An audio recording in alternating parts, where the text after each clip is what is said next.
सर्दियों का बहुत ही फेमस ड्राई फ्रूट जो हर घर में बहुत ज़्यादा खाया जाता है वो है मूंगफली। मूंगफली खाने से हमें फाइबर, प्रोटीन और विटामिन हासिल होते हैं। क्या आप जानते हैं कि मूंगफली के छिलके जो हम फेंक देते हैं, इन छिलकों को इस्तेमाल में लाकर हम सर्दियों में भी पौधों को लश ग्रीन रख सकते हैं और इन पौधों को फूलों और फल से भर सकते हैं। इन छिलकों से हम ऑर्गेनिक NPK फर्टिलाइज़र भी बना सकते हैं और बीज लगाने के लिए सीडलिंग मिक्स भी तैयार कर सकते हैं।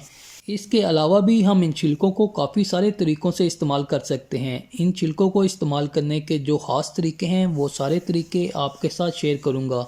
अस्सलाम वालेकुम, my name is Aftab. Welcome to Aftab gardening ideas. Viewer, मैं आपके लिए ऐसे ही ज़बरदस्त आइडियाज़ लेकर आता हूँ जो बहुत ही लो बजट होते हैं और पौधों के लिए बहुत ज़्यादा अफेक्टेड भी होते हैं। तो प्लीज़ मेरी वीडियो को लाइक एंड शेयर ज़रूर किया करें, इससे मुझे अपने वर्क को कंटिन्यू रखने में बहुत हेल्प मिलती है। तो शुरू करते हैं आज की वीडियो।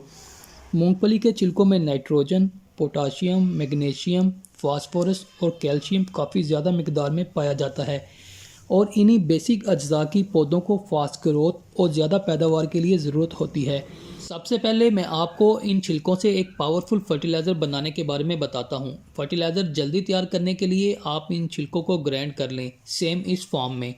अगर आप छिलकों को ग्राइंड नहीं करना चाहते तो फर्टिलाइज़र तो ऐसे भी तैयार हो जाएगा, लेकिन अगर आप ऐसे छिलकों से ही फर्टिलाइज़र तैयार करते हैं तो फिर फर्टिलाइज़र बनने में 2 दिन का टाइम ज़्यादा लगेगा।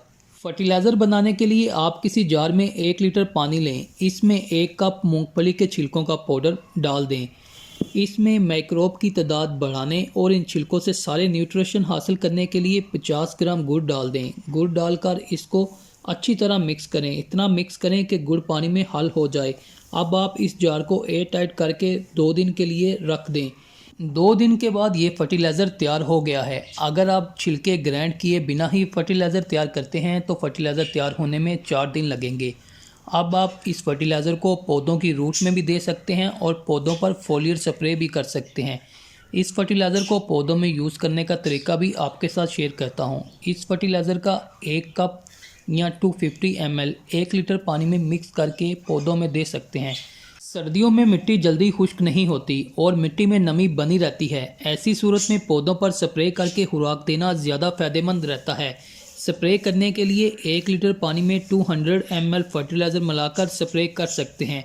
इस फर्टिलाइज़र को आप 10 दिन के बाद दोबारा यूज़ कर सकते हैं। स्प्रे जब भी करें फर्टिलाइज़र को अच्छी तरह छान ज़रूर लें, नहीं तो स्प्रे गन ख़राब हो जाएगी।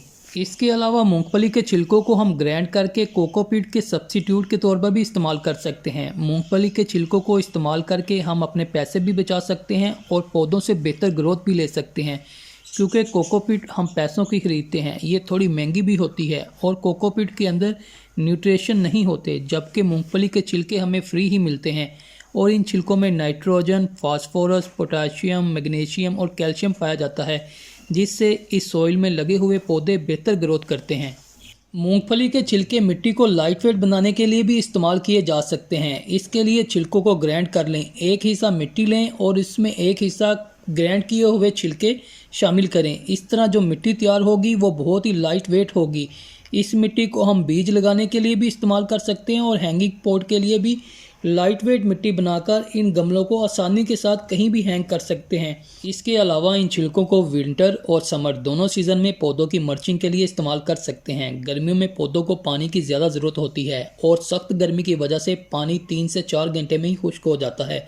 अगर हम पौधों की मल्चिंग कर दें तो पानी जल्दी खुश्क होने की प्रॉब्लम काफ़ी हद तक दूर हो जाती है। इन छिलकों के इतने ज़बरदस्त फ़ायदे जानने के बाद उम्मीद है कि आप इन छिलकों को वेस्ट नहीं करेंगे और इन छिलकों से भरपूर फ़ायदा उठाएंगे। मैं उम्मीद करता हूँ आपको ये वीडियो पसंद आएगी। पसंद आए तो लाइक एंड शेयर ज़रूर करें। मिलते हैं नेक्स्ट वीडियो में।